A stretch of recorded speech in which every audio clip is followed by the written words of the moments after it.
numanta kurang diuk di rindu ka Kangjeng Nabi Muhammad. Kunaon urang rindu ka Kangjeng Nabi?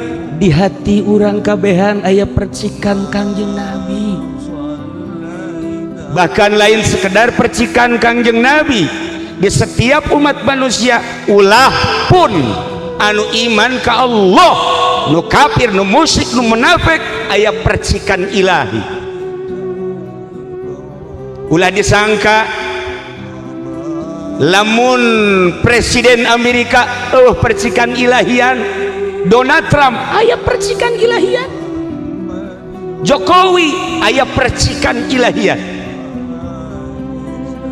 Gatot leuwih gede percikanana, panglima-panglima termasuk Bapak Kapolri aya percikan Kangjeng Nabi jeung percikan ilahi.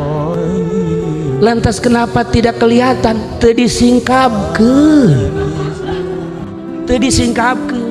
Urang boga pamajikan teu disingkapkeun, atuh lepeng. Singkapkeun.